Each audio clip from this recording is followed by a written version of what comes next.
Well, hiya, well, big welcome back to the channel. Well, it has been a crazy busy couple of weeks, but really productive, and we're closer than ever to getting this box and the truck as one. Let's check it out.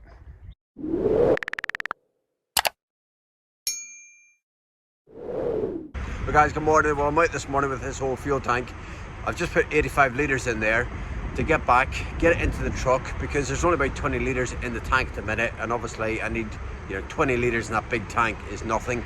So I'll get this in there, and hopefully that's enough for the sender unit to pick it up, because obviously we disrupted the fuel lines, and fingers crossed it'll start once again, he says.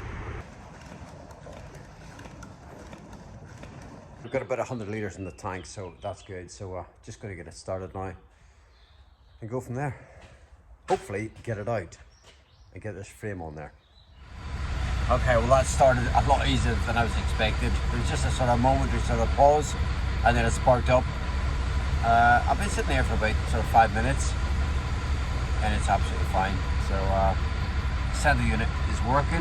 I've got about 100 litres in a 600 litre tank, and it's showing just out of the red. I'm assuming it's working, so I'll obviously have to get a lot more fuel in it before I can see that properly, but yeah, it's looking good.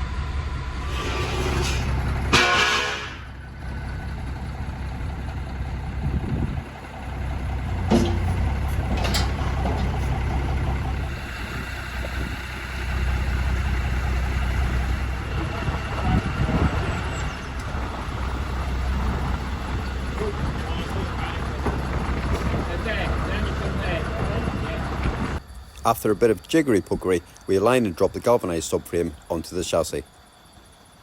Well, here I am back in the box again, and if you've seen the last video, you know that I've got one door in and 2 windows, but I've still got another 3 windows to go in, 2 large garage doors, a roof light, a cut through, and another access panel which will be under my seat.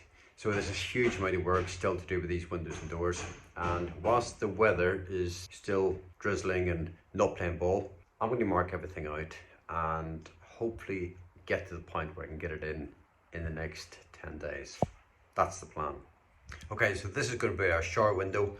And what we have is, basically I've sort of marked it out, and what's going to happen is I'm going to drill 4 holes, 1 in each of the corners. And this is there's 2 dimensions on here. Top dimensions is the smaller dimensions, which is this aperture here, which is 45.5 by 32.5.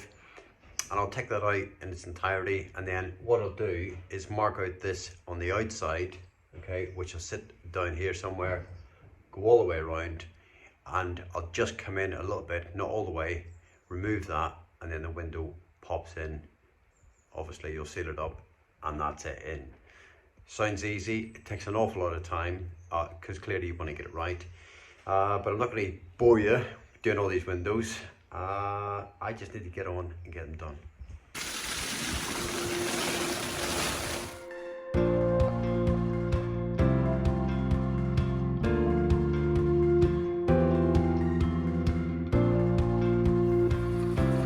The original testing confirmed the necessity for another important job.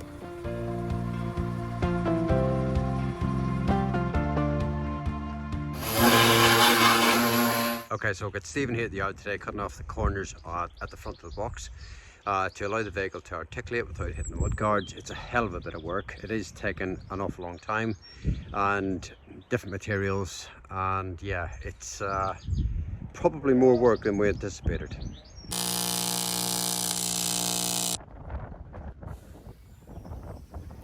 While Stephen sorts the corners, I wrestle to undo the bolts that hold the box to the old chassis rails. They've never been undone since the factory fit, and they're pretty tight.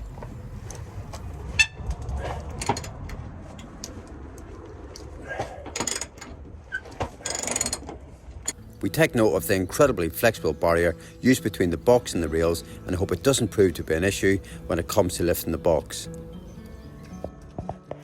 Really pleased with the fuel tank, but lots of enabling work is yet to happen before the box and truck can meet. The 200 litre waste tank has been dry fitted, more on that later, and you can clearly see the red 30 litre LPG tank. But space within the carcass of both chassis and subframe is getting tight. The box is carnage right now with tools and materials everywhere. So you can see just behind me, I've got the window actually marked out, and this is in our bedroom. And just below that, there's going to be a garage door, and the mattress is going to measure 160, and somewhere in between that, I've got to fit in the garage door. Now we haven't actually, although we've designed everything else to the mill, we haven't actually designed that in terms of exactly where it's going to go. So I'm just at the point of sort of working out where it's going to go, and just making that cut and going from there. And the reason for that is because when we were designing it, we weren't sure exactly where all the electrics were going to go in terms of the Victron kit, the inverter and so on. So I'm trying to sort of leave it so that there's enough sort of either side, so the garage door is pretty much going to go in the middle of the space. Whether that's the right decision or not, we will see. Part of the thinking is it gives me a little bit of sort of material at the rear of the box in terms of structural integrity, but it also gives me a bit of access to the electrics and the sort of entire sort of garage space. So yeah, let's get some more done. Well, we've got a gorgeous morning here. It really is welcomed. I've got all 5 windows in now in the walls, which is great. I'm going to concentrate on getting in the 2 big garage doors at the rear. There's another access door front right that's got to go in yet. But once these are in, I'm going to chop off the back of the box, get the big panel at the back, and that'll give me the form of the box in a sort of finished state, if you like. And then last thing to do really, well, 2 things to do. One is to get the roof light in at the back just above my head, and secondly, finish off the panel at the front. So without further ado, let's crack on. I measure and mark both garage door apertures and set to work.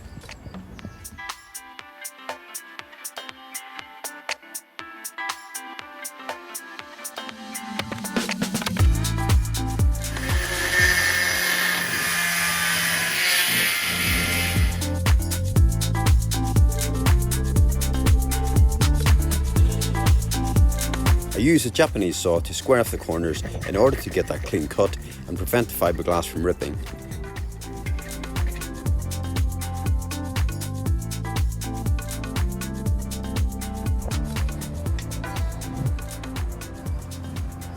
The outer aperture then gets cut to a depth of 40mm only.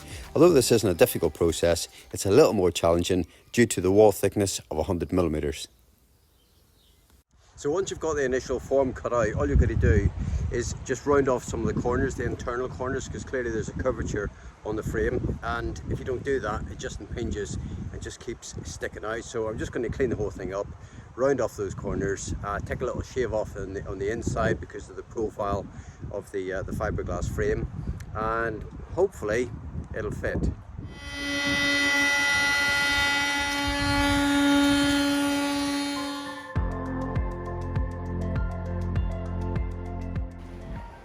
Right, will it fit?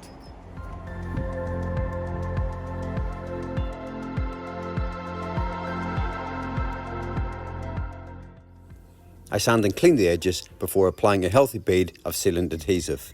Before slowly easing the door into position, then spray and tool off the excess adhesive.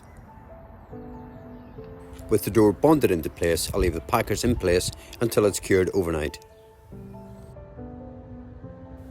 I repeat on the other side of the box, and it feels good to finally get these fitted.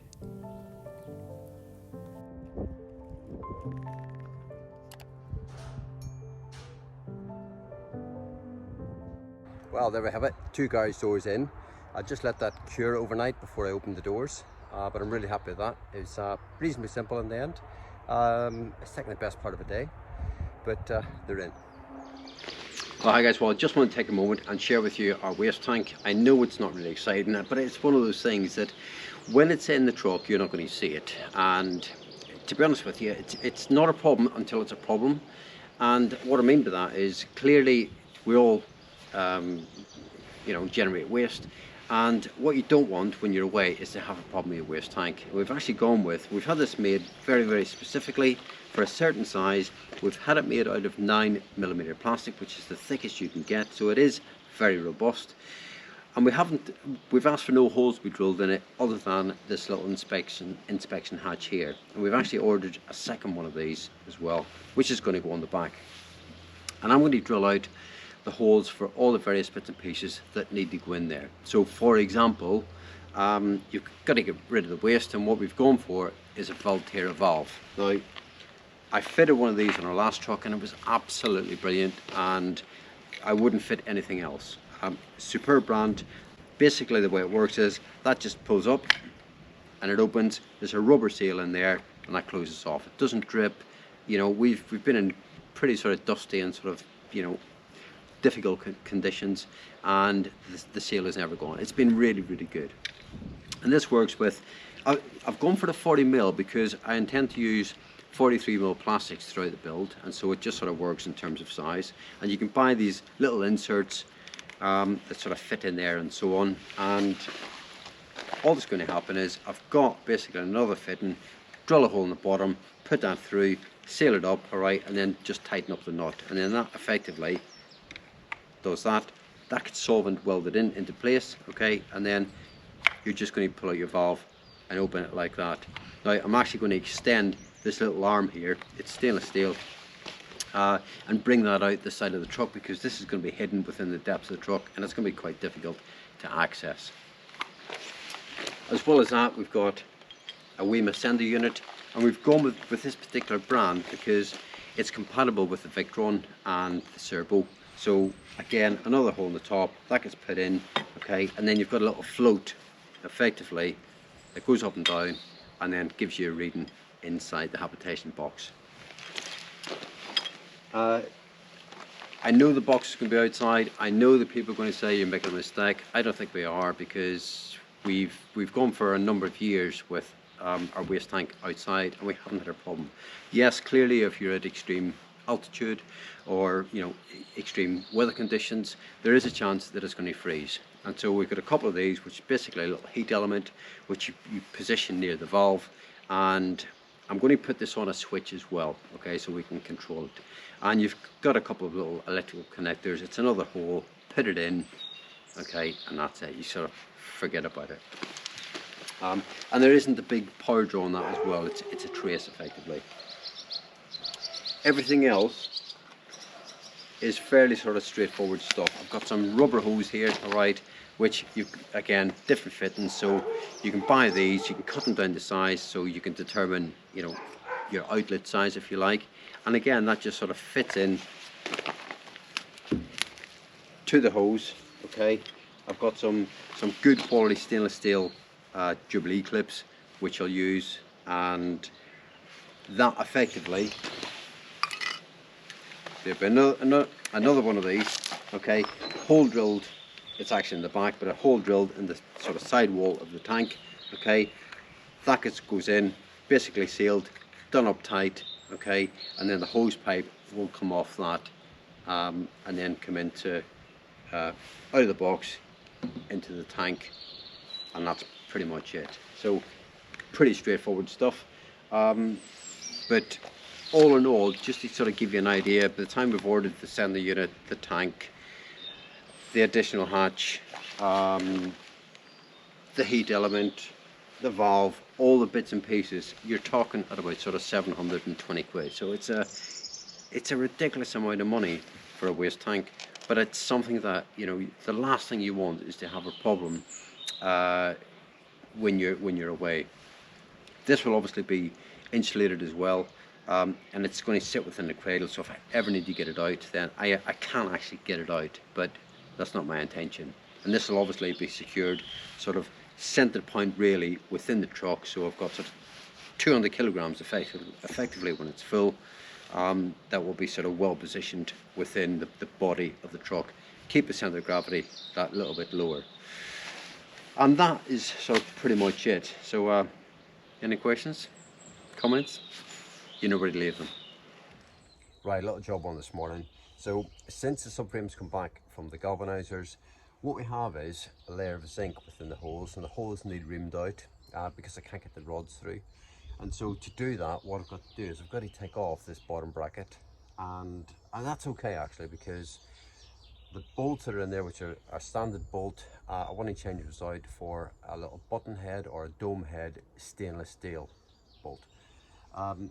But you know, it's just one of those jobs that, you know, you think it'll take a morning, it'll probably take the best part of the day, because it's quite awkward. You've got to get in there with a socket and obviously try and sort of get them off. And within the inside, there's a few other little brackets and so on, lots of cabling, lots of air lines. So good access on this side, not so good on the other side.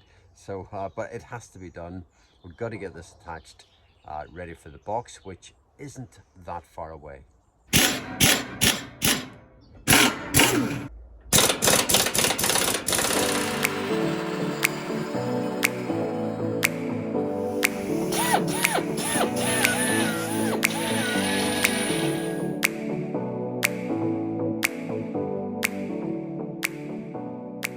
Well, big day here at the yard today.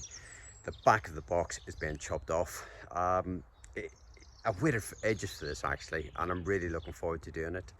And it's been great sort of having this big door at the back, being able to access the box, get the windows and doors in, you know, close the door at the end of the day, keep all my tools in there and so on. And that, for that reason, it's been great, but it's got to come off, obviously.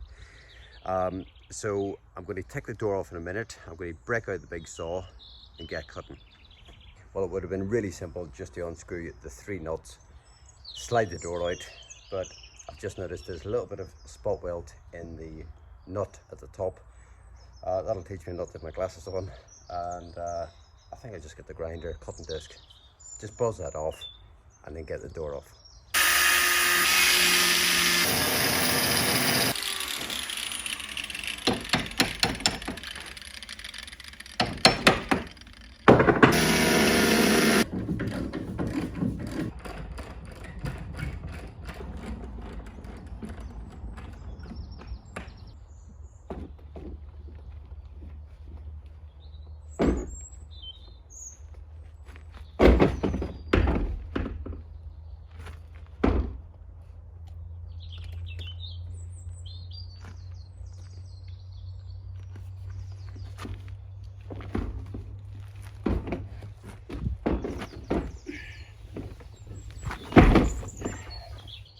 Right, the door is off, and I have to admit, that was a lot heavier than I was expecting.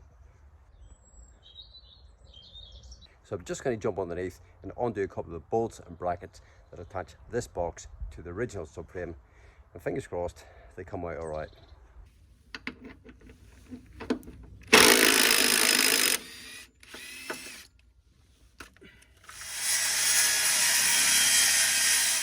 So I'm just cutting the floor at the minute with the small saw, because the fiberglass absolutely kills the sharpness of the blade.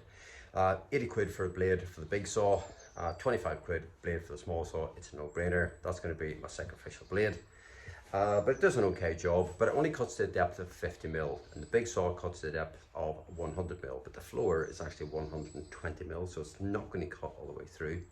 But that's okay. I'll cut as much as I can and then probably get it underneath and then cut that last bit and see how it goes.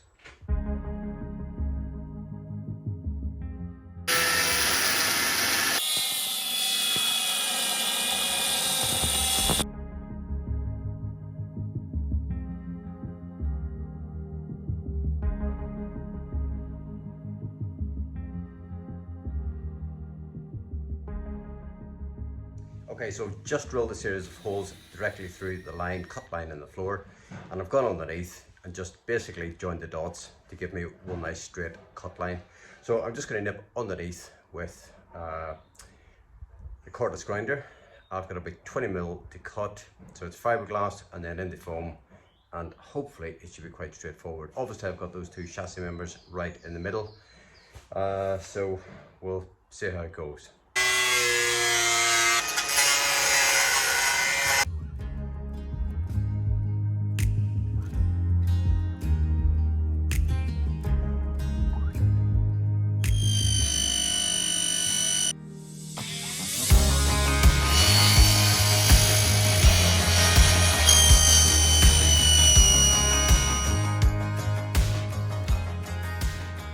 Right, everything's cut, so we're just going to get the crane and just pull off or try and lift that back section.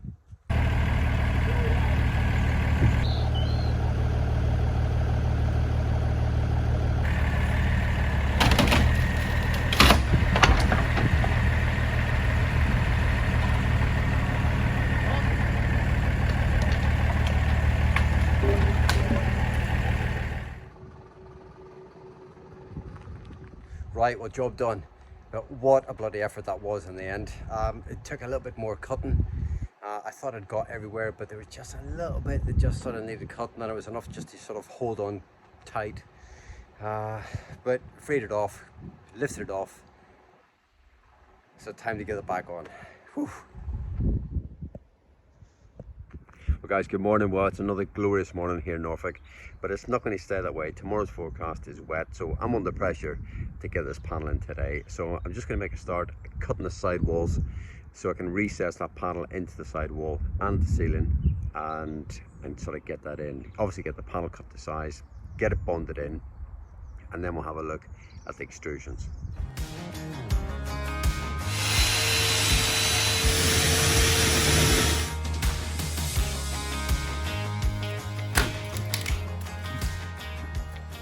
So just find it a bit easier taking it out with the small saw and then just cleaning it up with the multi-tool. The big saw is a real sort of handful, and when you're trying to sort of lean out and sort of hold this heavy saw up whilst it's rotating, it's pretty sort of hard to keep that straight edge and keep that sort of 90-degree cut.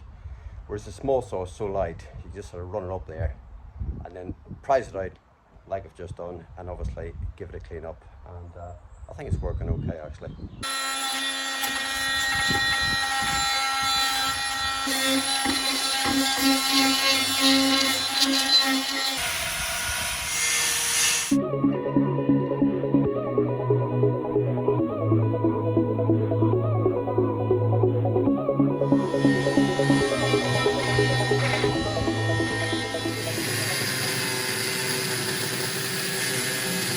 So I've got a little bit of box section here, which I'm just going to sort of check in terms of how square this is, because obviously I'm going to cut the panel square and I want this to be a really good fit.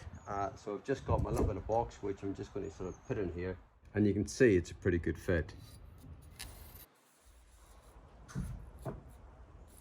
So I've laid the panel basically on the back of the truck, so that when I cut it and dry fit it, hopefully it's just a case of standing it up into place. Fingers crossed it's good. I'll get it back down again, get everything mucked up and get it bonded into place. So this is the bit where you really start to question yourself and re-measure everything.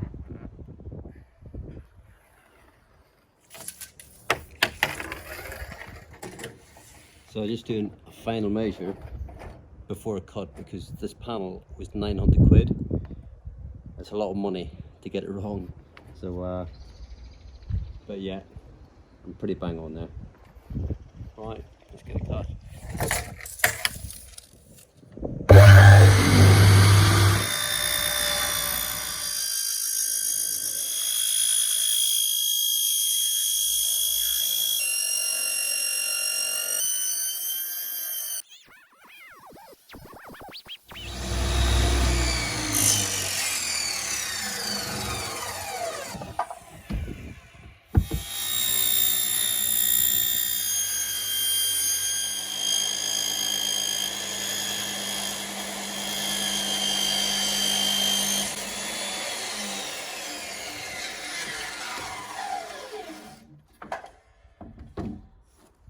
Okay, so after a little bit of faffing about with trimming little bits of foam and checking edges and so on, we've dry fitted it and it's good to go.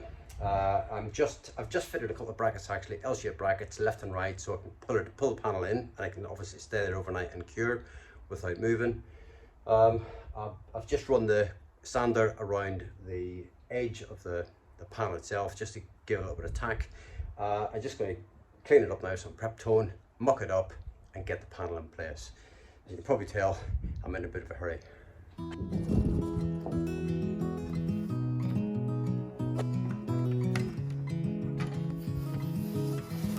I don't scrimp on the sealant adhesive. It's part of the structural form of the box and it has to be right.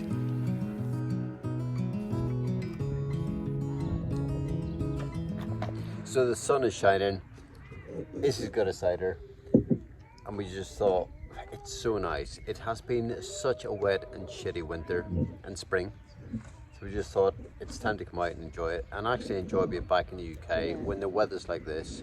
We can come to a country pub, have a pint. Oh, there's nothing quite like it, is there? It's just great. It really is. And But the countryside is alive at the moment. The rapeseed is coming out, all the flowers are starting to bloom, and yeah, the bees are everywhere. It's just lovely. it is. But it's going to change again tomorrow. Yeah, apparently there's going to be a storm tonight. Yeah, It's impossible. I don't know, but I don't think it's crazy. But yeah, it's going to be a bit wetter tomorrow. But we're not going to have this lovely blue sky. No. So yeah, but anyway, we are making progress on the build, which is great. Well, we're sort of celebrating, aren't we? Shall we say? We are. We have a box. We do. It's got a back on it, sides on it, a lid, windows, a door. What a couple of days. Yeah. So forecast was good for a couple of days. I thought, right, the back is going on the box. So I've still got the roof light to go in, the cut through and the hatch at the front, but just thought, right, this is about getting it sealed up, getting the form of the box, Yeah. and getting it on, getting it not finished, but getting the back panel in. It looks like a box now, and you can look inside it and you can think the bed's going there and the fridge is going there, and it looks like it's going to be a home. Yeah, but it was so frantic. The last, I say 2 hours because it was the last 2 hours. It really was a dry fit back, a little bit of trimming. And if you see Phil's hand there, you can see that he's still got silicone all over his finger because he hasn't even had a shower yet. Loads of mastic, and then trying to get that bloody panel in with all that mastic in there, all that adhesive in there, sorry, was, look, it was... What are you trying to demonstrate? It was a bit of a mission. Well, I'm just full. I've got lots of hair, thanks. Full of fiberglass, but yeah, trying to get that in, it was just such a bloody mission because there was so much adhesive in there. Trying to push it in, I didn't capture it on film actually, but it's in, and I'm really pleased it's in, and it feels good. So. Well, suddenly it feels like, yeah, we're on the way again. Yeah. So anyway. Let's finish up and back to it tomorrow. Yeah. Okay. Well, that's it for this week. Thank you so much for watching. Don't forget to hit that like button, and we'll see you next time round. Bye for now.